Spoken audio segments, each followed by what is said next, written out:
The first thing you need to know about finding out your wife is cheating is that everyone else already knows. They're just waiting to see how long it takes you to catch up. My name is James Walker. I'm 45 years old, and I've been married to Olivia for 22 years. I used to think that meant something.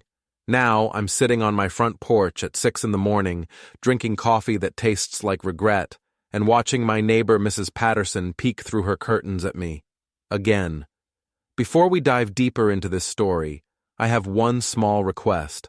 Please subscribe, drop a like, comment, and hit that hype button to boost this channel so more people can discover these incredible Reddit stories. She's been doing that a lot lately. The peeking, I mean. Like I'm some kind of zoo exhibit. Come see the clueless husband in his natural habitat, I mutter to myself, raising my coffee mug and a mock toast toward her window. She disappears behind the curtain faster than my marriage vows apparently disappeared from Olivia's memory. I'm supposed to be fixing this porch. Been meaning to for 3 months now, ever since I retired from Walker Construction, the company I built from nothing and sold for enough to keep us comfortable for the rest of our lives, or what I thought would be the rest of our lives together. Turns out, for richer or poorer, has an asterisk that says, unless you find someone richer. The screen door creaks behind me. Speak of the devil. You're up early, Olivia says, but not in the way wives say it when they care. More like the way you'd comment on the weather to a stranger at a bus stop. I don't turn around. Couldn't sleep. Weird dreams. About what? Now I do turn around, because her tone is too casual, too interested.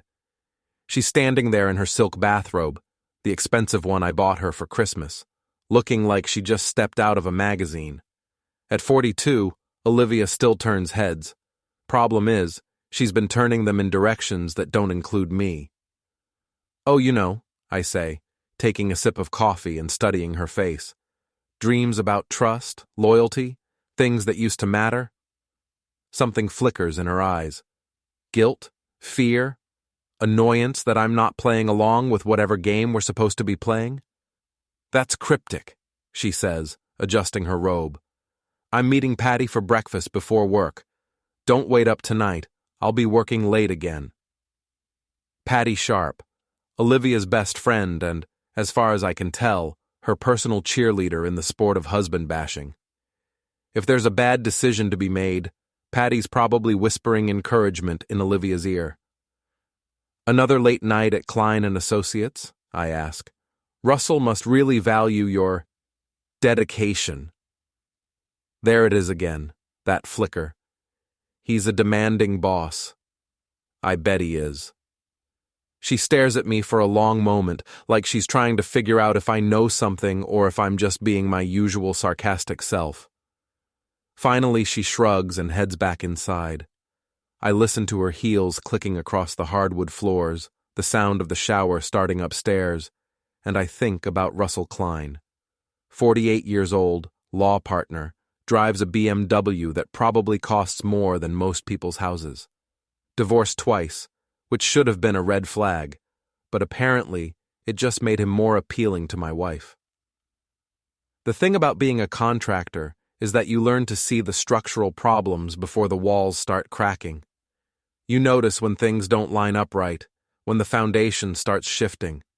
I've been seeing the cracks in my marriage for months now, but I kept thinking maybe I could patch them up, reinforce the weak spots. Turns out some damage goes too deep to fix. My phone buzzes. Text message from my son, Ben. Dad, can we talk after school? It's important. Ben's 17, a senior in high school, plays varsity baseball. He's got his mother's looks, but thank God, my bullshit detector. If he wants to talk, it's serious. I text back, of course. Everything okay?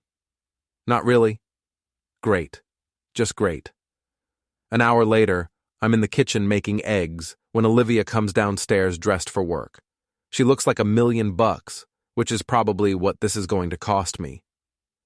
You look nice, I say, because 22 years of marriage has trained me to notice these things. Thank you. She grabs her coffee mug, the one that says World's Best Paralegal, and I wonder if Russell bought her that. I might be late again tonight. Big case. What kind of case keeps you out until midnight 3 nights a week? She freezes with the mug halfway to her lips. It's complicated. Corporate litigation. You wouldn't understand. And there it is, the dismissal, the casual insult wrapped in silk and delivered with a smile. You wouldn't understand, James. You're just a contractor. You work with your hands. You wouldn't get the sophisticated world of law and late-night strategy sessions and hotel rooms with panoramic views. Try me, I say. I don't have time for this. She checks her phone, expensive, newer than mine, and she guards it like it contains state secrets. Patty's waiting. She kisses my cheek, a quick perfunctory peck that feels like an obligation, and heads for the door. Olivia. She turns back. Be careful out there. You never know who's watching. For just a second, she looks scared. Actually scared. Then she forces a smile and leaves. I finish my eggs and think about trust, about how you build it over decades and how it can disappear in an instant, about how the people closest to you are always the ones with the sharpest knives. My phone rings. Unknown number. Hello? James Walker? Yeah. You don't know me, but I think we should meet. It's about your wife. The line goes silent. I stare at the phone for a long moment, then walk to the window and watch Olivia pull out of the driveway in her Honda. She's talking on her phone, animated, smiling in a way she hasn't smiled at me in months. Mrs. Patterson is peeking through her curtains again. This time, I wave. The package arrives at noon, no return address, just my name written in block letters like someone was trying to disguise their handwriting. Inside are photographs, lots of them. Olivia and Russell Klein at Romano's, the expensive Italian place downtown. Olivia and Russell Klein getting into his BMW outside the Marriott. Olivia and Russell Klein kissing in the parking garage of Klein and Associates. There's a note. Thought you should know. A friend. I spread the photos across my kitchen table like evidence at a crime scene, which I guess they are. 22 years of marriage, and this is what it comes down to. Glossy 8x10s of my wife's betrayal. The front door slams. Dad? Ben's voice. I quickly gather the photos and shove them into the envelope. In here.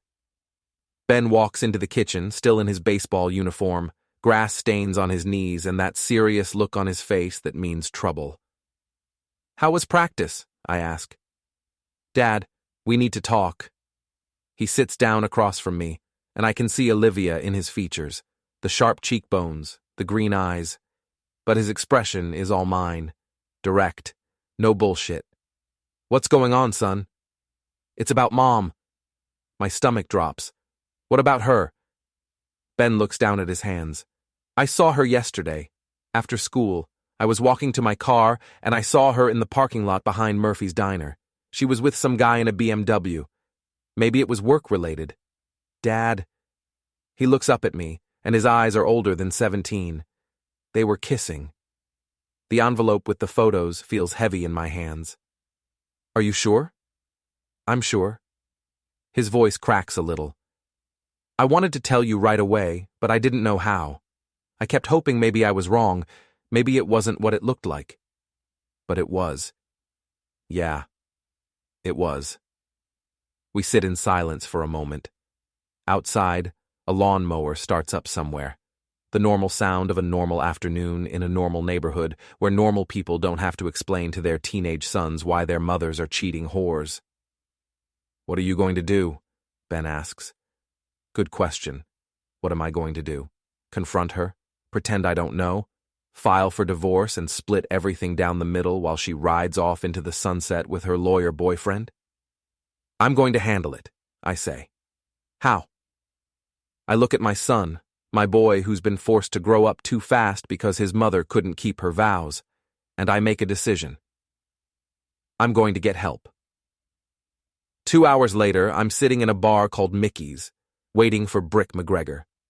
We served together in the Army 25 years ago, Stayed friends through marriages and divorces and career changes. He became a cop, then a private investigator. I became a contractor, then a husband, then apparently a cuckold. Brick walks in looking exactly like you'd expect a guy nicknamed Brick to look. 6'2", built like a refrigerator, with graying hair and scars on his knuckles from his boxing days. Jimmy. He slides into the booth across from me. You look like shit. Thanks, you always were a charmer. He orders a beer, I order another whiskey, and I tell him everything. The late nights, the new clothes, the way Olivia looks at me like I'm furniture she's thinking about replacing. I show him the photos. Brick studies them with professional detachment. Nice work. Whoever took these knows what they're doing. Can you find out who? Maybe. But more importantly, I can find out everything else. What do you mean?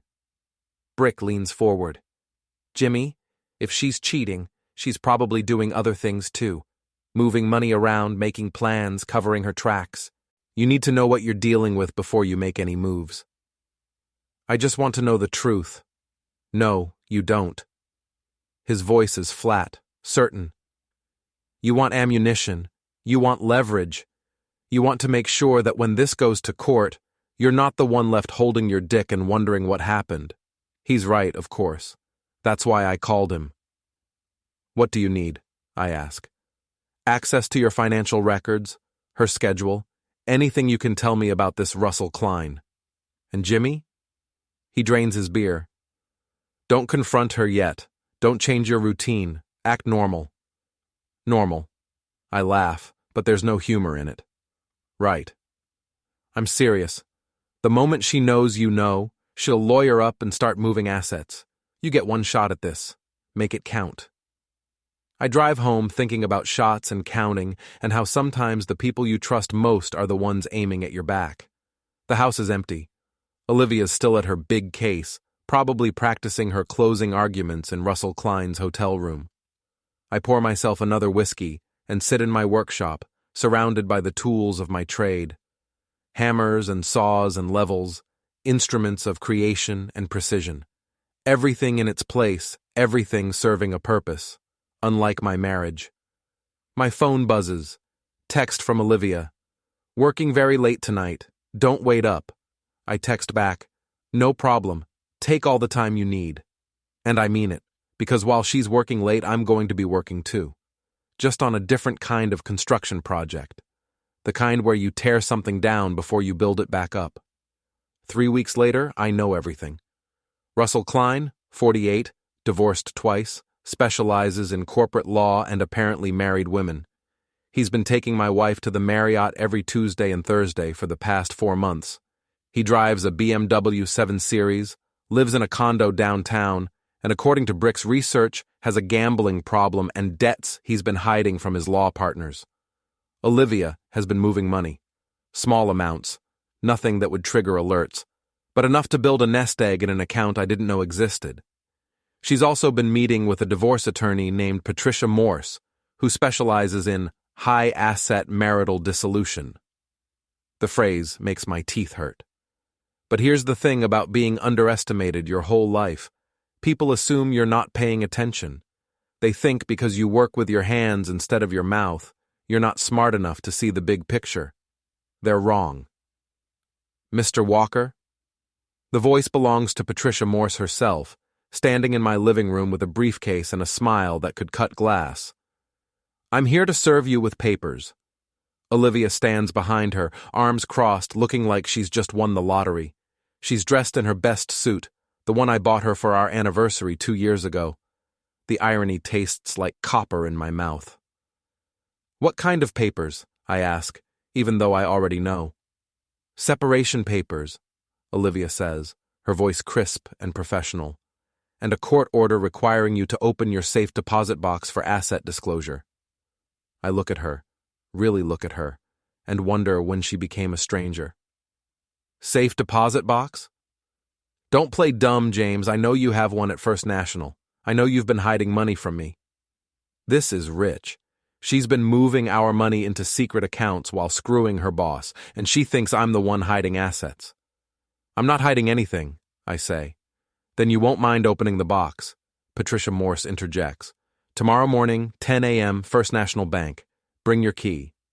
After they leave, I call Brick. They want to open my safe deposit box, I tell him. The one where you keep your important papers? That's the one. Perfect. I'll meet you at the bank. The next morning, First National is busier than usual. Olivia arrives with her lawyer and, surprisingly, Russell Klein. He's wearing an expensive suit and a smug expression that makes me want to punch him in his perfectly capped teeth. Mr. Klein, I say as they approach, didn't expect to see you here. I'm here for moral support, he says, putting his hand on Olivia's lower back in a gesture that's supposed to look casual but screams possession. How thoughtful. Lenny Morrison, the bank manager, leads us to the safe deposit box area. He's a thin, nervous man who's been working here for 20 years and has seen enough domestic drama to write a book.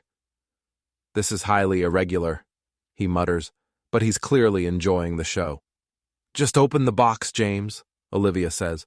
Her voice is tight with anticipation. She thinks she's about to discover my secret fortune, the hidden millions that will secure her future with Russell. I insert my key. The lock clicks open. Finally, Patricia Morse says. Let's see what we're dealing with. I lift the lid. Inside are manila folders. Lots of them. Olivia pushes forward, eager to see bank statements and investment records. Instead, she finds photographs. The same ones that were mailed to me, plus dozens more that Brick has taken over the past 3 weeks. Her face goes white. What is this? She whispers. Evidence, I say calmly, of your affair with Russell Klein. Hotel receipts, credit card statements, restaurant bills. Oh, and this. I pull out a small digital recorder. Audio from your Tuesday afternoon sessions at the Marriott. Amazing what you can hear through thin walls when you know which room to book next door. Russell steps back like the box contains a live grenade. You recorded us? Actually, my friend did. Brick McGregor, private investigator. You might remember him. He used to be a cop. He's very thorough. Patricia Morse slams the box shut. Don't touch anything else. This evidence was obtained illegally. Actually, it wasn't, Brick says, appearing at my shoulder like a guardian angel with a badge. Everything here was obtained through legal surveillance methods. Public places, hotel lobbies, restaurants. No expectation of privacy. Olivia is staring at the box like it holds something that could change everything for her, which, in a way, it does. You son of a jerk, she hisses. Language, dear. We're in public. And we are. The other bank customers have started to notice the commotion. Phones are coming out. In the age of social media, drama like this doesn't stay private for long. How long have you known? Russell asks. His smugness is gone, replaced by the pale, sweaty look of a man who realizes he's been outplayed. Long enough to document everything, including your gambling debts and the money you've been skimming from client accounts to pay them off. His face goes from pale to gray. You don't know what you're talking about. Don't I? I pull out another folder. Bank records, casino receipts, communications with your bookie. Amazing what you can find when you know where to look. Lenny Morrison is trying to look professional, but I can see him fighting back a grin. This is probably the most excitement he's had in years. We're leaving, Patricia Morse announces. This is harassment. No, I say, closing the box and pocketing the key. This is marriage. As they rush toward the exit, I hear Olivia's heels clicking frantically across the marble floor. Russell stumbles, catches himself on a velvet rope, and nearly takes down a display of loan applications. Brick claps me on the shoulder. Nice work, Jimmy. It's not over yet. No, he agrees, watching Olivia's retreating figure. It's just getting started. Outside, I can see them through the bank windows, arguing on the sidewalk. Olivia is gesticulating wildly, Russell is backing away, and Patricia Morse is on her phone, probably calling for backup. My phone buzzes. Text message from an unknown number. Saw the show at the bank. You're famous. Check Facebook. I open Facebook and search for my name. Sure enough, there's a video posted by someone called Bank Drama Mama with the caption, "Cheating wife gets owned at First National." Wait for it. The video has already been shared 47 times. I look up to see Mrs. Patterson standing outside the bank, phone in hand, grinning like she just won the lottery. "Mrs. Patterson," I call out. "Enjoying the show?" "Better than cable," she calls back. I walk to my truck, feeling lighter than I have in months. Phase 1 is complete. Olivia knows I know, Russell knows he's been caught, and thanks to social media, half the town will know by dinner time. But I'm not done yet. Not even close. After all, I spent 22 years building something with Olivia. It's only fair that I take the same care and attention to detail when I tear it down. The video goes viral. Not internet-famous viral, but small-town viral, which in some ways is worse. By Monday morning, everyone in town has seen "Cheating wife gets owned at bank." The local radio station plays it during their morning show. The diner has it on loop on their TV. Even the high school kids are sharing it. Ben finds me in the garage, working on my truck's engine because I need something to do with my hands that doesn't involve wrapping them around Russell Klein's throat. "Dad, you're famous." So I hear. Mom's not taking it well. I look up from the engine. How not well? She's staying at the Motel 6 on Route 9. Patty won't let her crash at her place anymore. Apparently her husband saw the video and told Patty to stay out of it. Interesting. Patty Sharp, Olivia's partner in crime, is suddenly unavailable when the going gets tough. Funny how that works. What about Russell? Ben grins, the first genuine smile I've seen from him in weeks. His wife threw all his stuff out on the law firm's front steps. There's a picture of it in the newspaper. He shows me the photo on his phone. Expensive suits, golf clubs, and what looks like a collection of law books scattered across the sidewalk in front of Klein and Associates. There's a sign taped to a briefcase that reads, "Free to a good home. Previous owner was a lying sack of shit." His wife has a sense of humor, I observe. She also has a good lawyer. Word is she's taking him for everything. Good. Let Russell Klein learn what it feels like to be on the receiving end of a divorce for once. My phone rings. Carla Jensen, the attorney I hired after Olivia served me with papers. "James, we need to talk. Can you come in this afternoon?" "What's the situation?" "Complicated, but not bad complicated, good complicated." An hour later, I'm sitting in Carla's office, which looks exactly like what you'd expect from a lawyer who specializes in messy divorces. Diplomas on the walls, law books everywhere, and a coffee mug that says, "I turn your fairy tale into a nightmare." "Olivia's in trouble," Carla says without preamble. "The affair is bad enough, but moving marital assets into a secret account? That's going to cost her." "How much?" "Potentially everything. Judges don't like it when spouses try to hide money, especially when they're planning to leave. It shows premeditation, deception, bad faith." She slides a folder across the desk. "But there's more. Your friend Brick did excellent work. Olivia's been using the joint credit card to pay for hotel rooms, dinners, even a weekend trip to Boston with Russell. She's essentially been using your money to fund her affair. Can we get that back?" "We can get a lot back. Maybe all of it, plus damages." Carla leans forward. "James, I've been doing this for 15 years, and I've never seen a case where one spouse handed the other this much ammunition. It's like she wanted to get caught." "What about Russell? What about him? Can we go after him too?" Carla's smile is sharp enough to cut diamond. "Alienation of affection is still a valid tort in this state. We can sue him for damages related to the destruction of your marriage." "How much? How much is 22 years of marriage worth to you?" I think about that. 22 years of birthdays and anniversaries, of building a business and raising kids, of believing that the person sleeping next to you every night actually gave a damn about the promises she made. "A lot," I say. "Then we ask for a lot." That evening, I'm cooking dinner when Olivia shows up. She looks terrible, hair unwashed, makeup smeared, wearing the same clothes she had on at the bank. The Motel 6 apparently doesn't have the same amenities as the Marriott. "We need to talk," she says. "Do we?" "James, please. Can I come in?" I step aside and let her into the kitchen. She looks around like she's seeing it for the first time.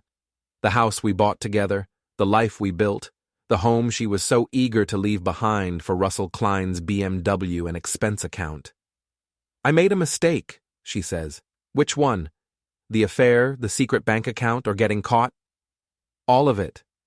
She starts crying, which might have worked on me a month ago. Now it just seems like another performance. I don't know what I was thinking. He made me feel special. And I didn't? You took me for granted. I worked 60 hours a week for 20 years to build a life for us. You worked 60 hours a week to avoid dealing with our problems. Maybe she's right. Maybe I did bury myself in work instead of facing the fact that our marriage was falling apart. But that doesn't excuse what she did. "So, you decided to screw your boss instead of talking to your husband. It wasn't supposed to happen. It just did. For 4 months?" She wipes her eyes with the back of her hand. "How long have you known?" "Long enough." "Why didn't you say anything?" I pour myself a glass of water and lean against the counter. "Because I wanted to see how far you'd go, how much you were willing to destroy for a few afternoons at the Marriott. I want to come home. This isn't your home anymore." "James, where's Russell?" She looks away. "It's over." "Since when?" "Since his wife cleaned out their bank accounts and served him with papers. Since the law firm put him on administrative leave pending an investigation into his finances. Since he realized that being with me was going to cost him everything. So he dumped you. We mutually agreed. He dumped you." Her shoulders sag. "Yes. And now you want to come crawling back to the husband you were so eager to betray. I made a mistake. You made a choice. Every day for 4 months, you chose Russell Klein over your family. You chose lies over truth, adultery over fidelity, and his bed over mine. Those weren't mistakes, Olivia. They were decisions." She's crying harder now, but I feel nothing. No sympathy, no anger, just a cold, empty space where my love for her used to be. "What do you want?" she asks. "I want you to leave. This is my house too." "Actually, it's not. I bought this house before we got married. It's in my name only. Check the deed." Her face goes white. "You can't kick me out." "I'm not kicking you out. I'm asking you to leave. There's a difference. Where am I supposed to go?"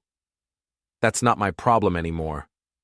She stares at me for a long moment, and I can see her calculating, trying to figure out if there's an angle she hasn't played, a card she hasn't used. "The kids will never forgive you for this. The kids already know what you did. Ben saw you with Russell, remember? And Ava's not stupid. She figured it out when you started working late every night and coming home smelling like someone else's cologne. You turned them against me. I didn't have to. You did that all by yourself." She stands up, straightening her clothes, trying to recover some dignity. "Fine, but this isn't over." "Yes, it is. We'll see." After she leaves, I sit in my kitchen and think about endings, about how sometimes the worst thing that can happen to you turns out to be the best thing, about how losing something you thought you couldn't live without can actually set you free. My phone buzzes. Text from Ben. "Saw Mom leaving. You okay?" I text back. "Better than I've been in months. And for the first time in a long time, it's true." Russell Klein shows up at my house at 2 a.m, drunk and stupid and looking for a fight. I'm in my workshop, unable to sleep, sanding a piece of oak that doesn't need sanding because sometimes you need to do something with your hands when your brain won't shut up. I hear gravel crunching in the driveway, then footsteps on the porch, then pounding on the front door. "Walker, open up!" I grab a hammer. not because I'm planning to use it, but because holding it makes me feel better, and go to the front door. Through the peephole, I can see Russell swaying on my porch, his expensive suit wrinkled, his perfect hair disheveled. Go home, Russell. Open the door. Go home before I call the cops. You ruined my life. I almost laugh. I ruined your life? You're the one who decided to screw my wife. She came on to me. And you said yes. More pounding. Open this door, you son of a jerk. I pull out my phone and dial 911, but before I can hit send, I hear the sound of breaking glass. Russell has thrown something, a beer bottle from the smell, through my front window. Now I'm pissed. I unlock the door and step outside. Russell is standing in my driveway, another beer bottle in his hand, looking like a man who's lost everything and decided to take everyone else down with him. Feel better? I ask. Screw you. That's original. Did they teach you that in law school? He throws the second bottle. I duck, and it shatters against the porch railing. You want to fight? I ask. Let's fight. I start walking toward him, and something in my voice or my posture must convince him that this isn't going the way he planned, because he starts backing up. Stay away from me. You came to my house, Russell. You broke my window. You want to settle this like men. Let's settle it. He turns and runs. I chase him. Russell Klein might drive a BMW and wear $1,000 suits, but he's soft. Desk job soft. I'm a contractor who's been swinging hammers and carrying lumber for 25 years. He makes it about 50 yards before I catch up to him in front of the Hendersons' house. Please, he gasps, hands up like I'm pointing a gun at him instead of just standing there. Don't hurt me. Hurt you? I grab him by the shirt and slam him against the Hendersons' mailbox. You destroyed my marriage, corrupted my wife, and threw a bottle through my window, and you're worried about me hurting you? It was her idea. What was her idea? All of it. The affair, the money, the divorce. She said you were holding her back, that she deserved better. And you believed her. She's beautiful. She's smart. She said she loved me. She said she loved me too. 22 years ago. I let go of his shirt and step back. He slumps against the mailbox like a deflated balloon. You know what the funny thing is, Russell? I almost feel sorry for you. What? You think you won something. You think you got the prize. But you didn't get Olivia at her best. You got her at her worst. You got the lying, cheating version who was willing to betray her husband and destroy her family for a few afternoons at the Marriott. She's not like that. She's exactly like that. And now that you've lost your job and your wife and your reputation, she's done with you, because that's what she does. She uses people up and throws them away. Russell starts crying, actual tears running down his cheeks like a child who's been told there's no Santa Claus. I lost everything. Yeah, you did. What am I supposed to do now? Learn to live with your choices. I walk back to my house, leaving him sobbing against the Hendersons' mailbox. Tomorrow, the whole neighborhood will be talking about Russell Klein's midnight breakdown. Mrs. Patterson will probably post it on Facebook. But I'm not done yet. The next morning, I call Brick. I need a favor. What kind of favor?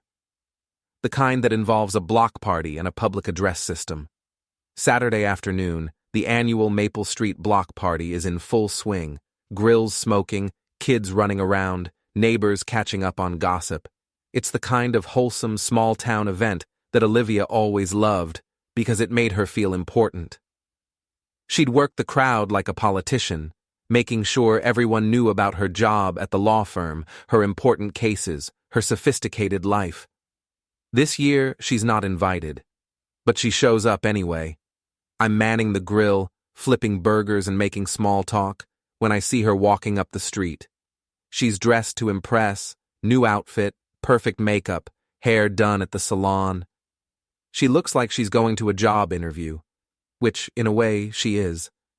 She's interviewing for the role of victim in the story of her marriage. James? She approaches the grill with a smile that doesn't reach her eyes. Can we talk? We're talking. Privately. I don't think so. The conversations around us are starting to die down. People are pretending not to listen while hanging on every word. Please, she says, 5 minutes. You had 22 years, Olivia. You don't get 5 more minutes. I made a mistake. You made a choice. Can't you forgive me? And there it is. The performance she's been rehearsing. The wronged woman seeking forgiveness from her cruel, unforgiving husband. The victim of her own poor judgment, deserving of sympathy and support. Forgive you? I set down my spatula and turned to face her. For what? For the affair? For the lies? For moving our money into a secret account? For planning to divorce me and take half of everything I worked for? For using our credit cards to pay for hotel rooms where you slept with your boss? The block party goes silent. James, please. Or should I forgive you for making our son lie for you? For forcing him to keep your secrets? For putting him in the position of having to choose between his parents? You're embarrassing me. I'm embarrassing you? I laugh, and it echoes off the houses like a gunshot. Lady, you embarrassed yourself. I'm just making sure everyone knows about it. I walk over to the makeshift stage where the DJ has set up his equipment.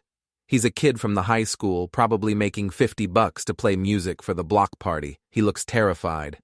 Can I borrow your microphone? Sure? I take the mic and tap it twice. The feedback squeals across the neighborhood. Testing, testing. Can everyone hear me? Nods, murmurs, a few nervous laughs. Great. I just wanted to take a moment to thank you all for your support during this difficult time. As most of you know by now, my wife Olivia has been having an affair with her boss, Russell Klein. For 4 months, she's been lying to me, to our children, and to all of you about where she was and what she was doing. Olivia is backing away from the stage, her face red with humiliation. She moved our money into secret accounts, used our credit cards to pay for hotel rooms, and was planning to divorce me and take half of everything I'd worked for. All while pretending to be the victim of an unhappy marriage. Stop it! Olivia hisses, but her voice is lost in the murmur of the crowd. But here's the thing about the truth. It always comes out. And when it does, you find out who your real friends are. You find out who has your back and who's been talking behind it. You find out what really matters. I look directly at Olivia. What really matters is loyalty, honesty, keeping your promises, taking care of the people who depend on you. And if you can't do those things, if you're the kind of person who puts your own selfish desires ahead of your family's well-being, then you don't deserve to be part of that family. I hand the microphone back to the DJ. Thanks for listening. Enjoy the party. The silence lasts for about 10 seconds. Then Mrs. Patterson starts clapping. Slowly, others join in. Not everyone. Some people are too uncomfortable, too embarrassed by the public nature of it all. But enough. Olivia turns and walks away, her heels clicking on the asphalt like a countdown timer. A few people follow her with their eyes, but most turn back to their conversations, their food, their normal Saturday afternoon lives. Ben appears at my elbow. Dad, that was too much? Awesome. I look around at my neighbors, these people I've lived among for 15 years, and I realize something. I'm not embarrassed. I'm not ashamed. I didn't do anything wrong. For the first time in months, I feel like myself again. The storm hits at midnight, the kind of late summer thunderstorm that turns the sky black and makes you remember that nature doesn't give a damn about your problems. I'm in my workshop, putting the finishing touches on a jewelry box I've been making for my daughter Ava. Something to remind her that not all men are liars and cheats. That's when I hear the glass breaking. Not the sharp crack of a window, but the deeper, more expensive sound of a sliding door being smashed. Someone's in my house. I grab a flashlight and a crowbar, old habits from my construction days when job sites attracted all kinds of unwelcome visitors, and move toward the house. Lightning illuminates the backyard, and I can see the shattered remains of my patio door scattered across the kitchen floor. "Hello?" I call out. "Police are on the way." They're not, but whoever's inside doesn't need to know that. "Walker!" Russell Klein's voice slurred with alcohol and desperation. "Where are you, you son of a jerk?" I pull out my phone and dial 911 for real this time, but the storm has knocked out cell service. Great. "I know you're in here," Russell shouts from somewhere in my living room. "Come out and face me like a man!" I move through the kitchen, careful to avoid the broken glass, and peer around the corner. Russell is standing in my living room, soaking wet, holding what looks like a tire iron. He's drunk, angry, and armed, a combination that rarely ends well for anyone. "Russell," I say, stepping into view, "you need to leave. Now." "Not until we settle this." "Settle what? You lost. It's over." "It's over?" He waves the tire iron like a conductor's baton. "My wife left me. My job fired me. The State Bar Association is investigating me for misappropriation of client funds. My life is ruined." "That's not my fault." "The hell it isn't. You set me up. You and that private investigator friend of yours. You planned this whole thing." Actually, he's not entirely wrong about that, but I'm not about to admit it. "I didn't make you sleep with my wife, Russell. I didn't make you steal money from your clients. I didn't make you throw beer bottles through my window or break into my house. You destroyed everything. You destroyed everything. I just documented it." He swings the tire iron at a lamp, shattering it against the wall. Then he turns toward the stairs. "Where's Olivia?" "She's not here." "Liar! I know she's here. I saw her car." "You saw my daughter's car. Olivia drives a Honda. Ava drives a Honda. Easy mistake when you're drunk." But he's already heading upstairs, and I can hear doors slamming as he searches the bedrooms. This has gone from breaking and entering to home invasion, and I need to end it before someone gets hurt. I follow him upstairs, the crowbar heavy in my hand. He's in my bedroom, tearing through closets like he expects to find Olivia hiding behind my winter coats. "She's not here, Russell." "Then where is she?" "I don't know. I don't care. She's not my problem anymore." He turns on me, tire iron raised, and for a moment I think he's actually going to swing it. Then something in his face crumbles, and he drops the weapon. "I loved her," he says. "No, you didn't. You wanted her. There's a difference." "She said she loved me." "She said she loved me too. 22 years ago, in front of God and everybody. Didn't stop her from screwing you." Russell slumps onto my bed, the bed I shared with Olivia for 2 decades, the bed where she probably planned her affair while I slept beside her. What am I supposed to do now? Get help. Get sober. Get a new job. Start over. I'm 48 years old. So am I. Difference is, I'm not the one who threw away everything for a few afternoons at the Marriott. Thunder crashes overhead, and the lights flicker.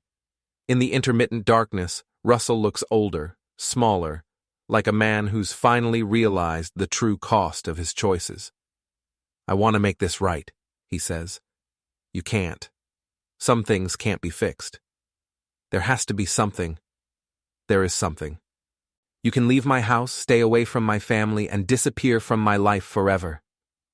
And if I don't?" I look at him, really look at him. This man who helped destroy my marriage, who's sitting on my bed with a tire iron at his feet, asking me what happens if he doesn't cooperate. Then I stop being nice about this. Something in my voice must convince him I'm serious, because he stands up and heads for the door. "This isn't over," he says. "Yes, it is." I follow him downstairs and watch him climb through the broken patio door, cutting his hand on the glass in the process. He stumbles across my backyard and disappears into the storm. I call the police from my landline and report the break-in. They arrive 20 minutes later, 2 officers who look like they'd rather be anywhere else on a night like this. "You know the intruder?" Officer Martinez asks, taking notes while his partner photographs the damage. "Russell Klein. He's been having an affair with my wife. I'm divorcing her and he's not taking it well. You want to press charges? Absolutely. Breaking and entering, destruction of property, maybe assault with a weapon if he threatened you with that tire iron. He did. We'll pick him up. After they leave, I sit in my kitchen, surrounded by broken glass and the wreckage of my old life, and I realize something. I'm not angry anymore. I'm not hurt.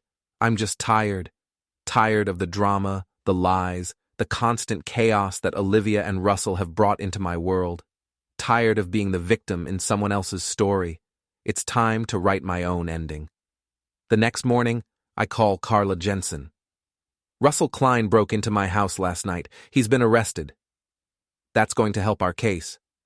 How much help? Enough. Olivia's association with him, his criminal behavior, his financial problems, it all reflects poorly on her judgment. The judge is going to see her as someone who makes bad decisions and puts those decisions ahead of her family's welfare. What does that mean in practical terms? It means you're going to get everything. The house, the savings, the retirement accounts. She'll be lucky to get alimony. And Russell? Russell's going to prison. Breaking and entering, assault, probably some kind of stalking charge. His legal career is over. I hang up and walk out to my workshop, where the jewelry box for Ava sits on my workbench, nearly finished. It's made of cherry wood with intricate inlays, the kind of craftsmanship that takes time and patience and attention to detail. The kind of things Olivia never understood. My phone rings. Unknown number. Hello? James, it's Olivia. What do you want? I heard about Russell, about what he did to your house. And? I'm sorry. I never wanted things to get this crazy. But they did. Can we meet, please? I want to explain. There's nothing to explain. There's everything to explain. I made mistakes, but I still love you. We can work this out. I look at the jewelry box, at the careful joinery and smooth finish, at the hours of work that went into creating something beautiful and lasting. No, I say. We can't. James, it's over, Olivia. You made your choice. Now live with it. I hang up and go back to work. Outside, the storm has passed, and the sun is shining through my workshop windows, illuminating the dust motes dancing in the air like tiny celebrations. For the first time in months, I feel peaceful. 6 weeks later, the divorce is final. I keep the house, the business assets, and most of the savings. Olivia gets a small settlement and a reminder that actions have consequences. Russell Klein pleads guilty to breaking and entering and gets 18 months in county jail. His law license is revoked, his wife takes him for everything in their divorce, and he disappears from my life as completely as if he never existed. Olivia moves to another state, Florida, I think, to start over. She sends Christmas cards to the kids, but doesn't call. Ben and Ava visit her once and come back with stories about her tiny apartment and her job at a discount law firm and her new boyfriend who drives a Honda Civic and works at Best Buy. She seems happy, Ava tells me. Good for her, and I mean it. I hope Olivia finds whatever she was looking for when she threw away our marriage. I hope Russell learns something from his time in jail. I hope they both figure out how to be better people, but mostly, I hope they stay the hell away from me. I'm in my workshop on a Saturday morning, teaching Ben how to use a router, when Mrs. Patterson knocks on the door. James, there's someone here to see you. I walk to the front door, expecting maybe a client or a neighbor, but instead I find a woman about my age with kind eyes and a nervous smile. Mr. Walker? I'm Susan Chen. I saw your ad in the paper about custom furniture. That's right. What can I help you with? I need a dining room table, something that will last. I look at her, really look at her, and I see something I haven't seen in a long time. Honesty. No games, no hidden agendas. Just a woman who wants a table that will last. I can do that, I say. Something that will last. She smiles, and for the first time in years, I smile back. Because sometimes, when you're busy tearing down the old, you make room for something new, something better. something that might actually last.